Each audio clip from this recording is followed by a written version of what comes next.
Hello students, आज हम बात करेंगे रीजनल स्कॉलरशिप के डॉक्यूमेंट्स की किस तरह से बनवाने हैं, कैसे बनाने हैं, किस कहाँ से बनाने हैं और कहाँ से इसकी अटेस्टेशन करवानी है। ये आज आपको मैं इस वीडियो में बताऊंगी और वीडियो को एंड तक देखिएगा। इसमें काफ़ी इन्फॉर्मेशन होगी आपके लिए, क्योंकि ये डॉक्यूमेंट्स बनाने के लिए आपको काफ़ी स्ट्रगल करनी पड़ेगी और ये इजीली नहीं बनते।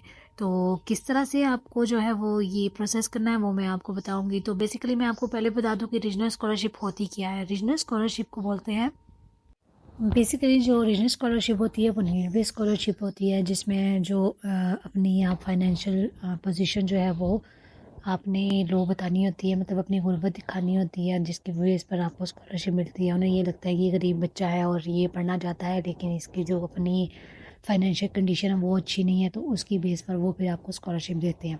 अब स्कॉलरशिप इसके लिए जो है वो आपको डॉक्यूमेंट्स तैयार करने होते हैं, जिसमें आपने ये बताना होता है कि आपके पास तो ना तो आपका अपना घर है, ना आपके पास प्रॉपर्टी है, और जो आपकी सालाना इनकम है वो भी 3 से 4 लाख के बीच में है। तो इस बेस पर आपको जो है वो 100% स्कॉलरशिप जो है वो बनती मिलती है। अब स्कॉलरशिप जो है वो कुछ स्टूडेंट्स को कंसल्टेंट्स कहते हैं, सीनियर्स कहते हैं कि आपको नहीं मिलेगी या आपको हाफ मिलती है। तो वो जब आपके डॉक्यूमेंट सही नहीं होते उसकी बेस पर आपको जो है वो सही नहीं मिलती। अब बात कर लेते हैं डॉक्यूमेंट्स की। आपको डॉक्यूमेंट जो है वो लो इनकम सर्टिफिकेट चाहिए होता है, नो प्रॉपर्टी सर्टिफिकेट चाहिए होता है और फैमिली रजिस्ट्रेशन सर्टिफिकेट चाहिए होता है। अब इनको बनवाने के लिए मैं आपको दो चीज़ें जो है वो स्पेशली जो लो इनकम है उसको बनाने के लिए मैं आपको माइंड को क्लियर कर दूं, और आपने इस चीज़ को भी गौर से करना है, क्योंकि बहुत से लोग जो है बहुत सी कन्फ्यूज़न लेकर आते हैं और फिर बार बार एक चीज़ जो है वो बार बार पूछते हैं और उन्हें समझ नहीं लगती। अब बात ये होती है कि आपको जो लो इनकम सर्टिफिकेट के लिए है वो आपको ये बना कर देंगे एफबीआर में। अब एफबीआर में जो आपका पर्सन है जो कि आपको वीज़ा प्रोसेस के लिए स्पॉन्सर कर रहा है वो स्पॉन्सर, और जो आपका फाइनेंशियल जो आपको सपोर्ट कर रहा है, जो कि गुर्बत में सपोर्ट कर रहा है, वो अलग अलग होंगी। एक ही पर्सन की आप दोनों जो है ना वो दोनों जगह डॉक्यूमेंट्स नहीं यूज़ कर सकते।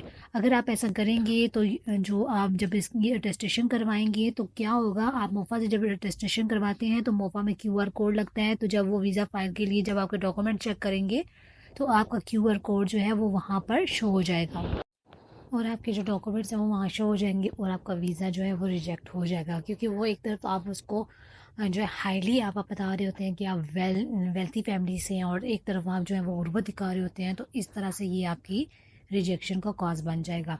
तो इस तरह से आप करते हैं, आप अपनी फैमिली में खुद को, अपने घर वालों में से किसी भी बहन भाई को जो जॉब करता है या नहीं भी करता तो उसको भी आप कंसिडर कर लें। अपनी मदर को कर सकते हैं, उनको अलग से स्पॉन्सर बनाना है, यानी कि आपके दोनों स्पॉन्सर का आपस में अलग अलग कोई भी मेल जोल नहीं होना। तो आप इस तरह से अपनी मदर, अपने भाई को और अपनी बहन को भी आप जो है वो अपने घर का गार्डियन बनाकर, यानी कि वो जॉब करते हैं और उनको आप स्पॉन्सर बनाकर जो आपकी फाइनेंशियल कंडीशन को शो करता है, जो घर को चलाता है, वो आपने शो करना है। आई होप सो कि आपको समझ आ गया होगा। अब आ जाते हैं नो प्रॉपर्टी सर्टिफिकेट। अब जो जिस बंदे को आपने एफबीआर में रजिस्टर करवाया है, जिसकी गुर्बत दिखाई है, अब आपने उसका जो है वो पेपर जो है नो प्रॉपर्टी सर्टिफिकेट आपने आपने जो है वो अराजी सेंटर से जाकर एक एप्लीकेशन देनी है। अब वहाँ पर जाकर आपने क्या करना है, वहाँ से आप जाने से पहले आपने एक टेम्पलेट तैयार करके लेके जानी है, उसका प्रिंट निकाल कर लेकर जाना है, और जाकर आपने एसी से या फिर अराजी सेंटर में जो तहसीलदार बैठता है उससे आपने उसकी स्टैंप लगवानी है। अब उसके बाद आ जाता है फैमिली रजिस्ट्रेशन सर्टिफिकेट। ये आपको मिलेगा नादरा से। आप नादरा में जाएंगे, अपनी फैमिली के जो आपके स्पॉन्सर हो गए या अपनी मदर है, बहन भाइयों के जो है वो आप आईडी कार्ड, अगर आईडी कार्ड नहीं है तो भी फॉर्म लेकर जाएंगे, और इस तरह से वो आपको जो है वो प्रिंट निकाल कर देंगे। अब आपने प्रिंट जो है वो निकलवाना है, 2 से 3 निकलवाने हैं, क्योंकि आपको ये आगे फिर यूज़ करने पड़ेंगे। और इसकी जो फ़ी होगी वो 1000 थी लास्ट ईयर, अभी मे बी इंक्रीज़ होगी, और ये मुझे आइडिया, ये जब आप जाएंगे तो आप चेक कर लीजिएगा। अब आपने क्या करना है, अब आपने जो है वो आप जब आप एफपीआर में जाएंगे, टैक्स रिटर्न साथ में लेके जाएंगे, तो आपने टैक्स रिटर्न जो है वो आप कचहरी से भी बनवा सकते हैं या किसी लॉयर से भी बनवा सकते हैं, और किसी एक्सपर्ट से भी। लॉयर आपसे ज़्यादा फीसिस लेगा, तो आप इस तरह से कीजिएगा, कचहरी से जाकर आप बनवा सकते हैं। कम फीसिस पर 2K टू 5K तक बना देते हैं। इसके बाद आपने क्या करना है, आपने जो है वो MS वर्ड पर ये सारी डिटेल्स लिख कर लेकर अपने साथ जो है वो यूएसबी में लेकर जानी है। FPR में। तो इसलिए फिर आपने उनको ये FPR जो आप USB यूज़ करेंगे वहाँ पे उनको दीजिएगा, वो वहाँ से आपको फ़ौरन प्रिंट निकाल कर दे देंगे, वरना आपको 2 3 4 या एक वीक के लिए जो है वो डिलेज जो है वो उनके लिए आपके लिए हो जाएंगी। तो सारी जो ये सिनेरियो है ये आपने खुद से तैयार करके लेके जाना है ताकि आपके लिए ही आसानी हो। इसी तरह आपने जो लो इनकम सर्टिफिकेट और इसी तरह नो प्रॉपर्टी सर्टिफिकेट रेडी करके लेकर जाना है। नो प्रॉपर्टी सर्टिफिकेट का सारा जो है फॉर्मेट जो है वो आपने MS पर तैयार करके उसका प्रिंट लेकर जाना है और वहाँ से साइन करवा लेने हैं। इस तरह से ये दोनों आपके जो डॉक्यूमेंट्स हैं वो रेडी हो जाएंगे और तीसरा जो है वो आपका FRC नादा से मिल जाएगा। अब इन तीन डॉक्यूमेंट्स में जो नो प्रॉपर्टी सर्टिफिकेट है उस पर आपने जो है सिविल जज की आपने स्टैम्प लगवानी है, और इसके बाद आपने ये तीनों डॉक्यूमेंट्स जो है वो मोफा से अटेस्टेड करवाने हैं।